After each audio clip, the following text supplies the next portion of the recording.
మనందరికీ తెలిసిన విషయమే, బిల్ గేట్స్కి చంద్రబాబు నాయుడుకి ఎన్నో సంవత్సరాల ఫ్రెండ్షిప్ ఉందని అనుకోవాలి. ప్రతిసారి కలవకపోయినప్పటికి కూడా ఆయన అరే మీతో ఒకసారి కలవాలి అనుకుంటున్నాను బిల్ గేట్స్ గారు అంటే రండి మీరు రేపు కావాలా మీకు అపాయింట్మెంట్, ఆయన పనులు ఆపుకొని చంద్రబాబు నాయుడు కలిసే అంత మంచి ఫ్రెండ్షిప్ ఉంది వీళ్ళకి. సో ప్రజెంట్ ఆయన వెళ్ళిన దగ్గరికి మాత్రం ఫుల్ ఫ్లెడ్జ్గా ఏపీ రాష్ట్రానికి ఏమేమి కావాలి ఏంటి అన్నీ కూడా మాట్లాడడం తెలుస్తుంది.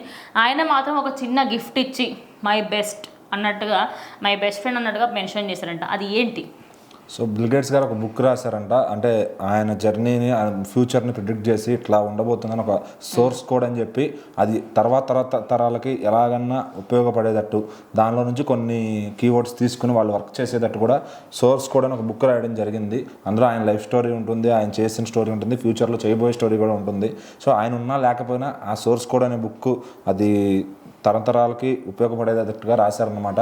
అది ఇంకా లాంచ్ కూడా చేయలేదు. అయితే మన చంద్రబాబు గారు దావోస్ వెళ్ళినప్పుడు అక్కడ ఆయన కలవడం, బిల్ గేట్స్ గారిని కలుసుకుని ఆయన ఇంతకుముందు 1995 తర్వాత ఉన్న వాళ్ళ ఫ్రెండ్షిప్ కానీ అప్పటి నుంచి అది నెమరు వేసుకుని వాళ్ళు చాలాసేపు మాట్లాడుకున్నారనమాట. ఒక బచ్చాగడికి అయితే అపాయింట్మెంట్ కాదు, అక్కడ గేట్ దగ్గర కూడా రానివారు బిల్ గేట్స్ దగ్గరికి.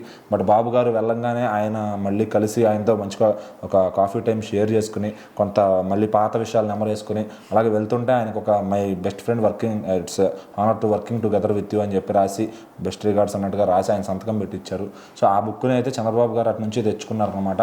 అది ఆయన ముచ్చటగా ఆయన నాకు ఇట్లా బిల్ గేట్స్ ఇచ్చారని కూడా చెప్పుకోవడం జరిగింది. సో బిల్ గేట్స్ అనే పేరు ప్రపంచవ్యాప్తంగా అందరికీ తెలిసింది. ఎందుకంటే ఆయన ఒక ప్రపంచం సృష్టించారు మొత్తం వరల్డ్కే అని చెప్పచ్చు. సో ఈరోజు కంప్యూటర్ సిస్టమ్స్ ఇంతమంది వాడుతున్నారు, ప్రతి ఇంట్లో కానీ ప్రతి వర్క్లో కానీ ఎవరికైనా కంప్యూటర్ వస్తుంది. అది అట్లా చేశారు అంటే అది కంప్యూటర్లో ఒక రెవల్యూషన్ తీసుకొచ్చారని చెప్పచ్చు బిల్ గేట్స్ గారు. సో ఖచ్చితంగా మరి మన ఇంట్లో పొద్దున్న లేకుండా మన ఫోన్ కానీ కంప్యూటర్ కానీ పట్టుకుంటున్నాం, ఆ కంప్యూటర్ నుంచి ఫోన్ వచ్చిందని చెప్పుకోవచ్చు. మన కంప్యూటర్ని ఒక జనరేషన్కి పరిచయం చేశారని చెప్పచ్చు. ఒక జనరేషన్ కాదు, ఇంకా ఫ్యూచర్ అంతా కూడా కంప్యూటర్స్ అనే కానీ ఎల్ఈడి స్క్రీన్స్ అనే కానీ ఆ సాఫ్ట్వేర్ అనేది మైక్రోసాఫ్ట్ అనేది తీసుకురావడం ఖచ్చితంగా అది బిల్ గేట్స్ గారి పేరు చరిత్రలో గుర్తుండిపోతుంది. మరి అట్లాంటి ఆయనతో ఈయనకి ఫ్రెండ్షిప్, అప్పట్లో మైక్రోసాఫ్ట్ని హైదరాబాద్కి తీసుకురావడానికి ఆయన పడిన తపన ఈ రోజుల్లో మళ్ళీ ఏ జనరేషన్తో డెవలప్ అవుతుంది కాబట్టి మళ్ళీ ఫ్యూచర్ కోసం ఏపీలో ఏదన్నా చేయాలని ఆయన పడే తపన. ఏపీలో ఏఐ కోసమే వెళ్ళారని తెలుస్తుంది. కలిసినాక ఆ ప్రాజెక్ట్ గురించి డిస్కస్ చేశారు. ఇప్పుడు ఏ జనరేషన్ వస్తుంది, సో ఇక ఇంకొక 10 ఏళ్ళు కాదు, 20 ఏళ్ళు కాదు, 30 ఏళ్ళు అయినా ఏఐ అనేది కొత్తగా థాట్స్, అందరు క్రియేటర్స్ పెరిగిపోయారు. వాళ్ళందరి కోసం ఏఐతో ఏదన్నా మనం చేయాలి, అది ఏపీలో డెవలప్ చేయాలి అని చెప్పి అట్లనే ఏపీలో కూడా మళ్ళీ మైక్రోసాఫ్ట్ని కొంచెం డెవలప్ చేసి తీసుకురావాలి అనే విధంగా అయితే ప్లాన్ మాట్లాడుకుని, అంటే కాఫీ తాగేటప్పుడు ఓన్లీ పాత విషయాలే కాదు ఈయన బిజినెస్ కూడా మాట్లాడతారు. అందుకే చంద్రబాబు గారు ఈరోజు మళ్ళీ 4వ సారి ముఖ్యమంత్రి అయ్యారంటే మామూలు విషయం కాదు అది.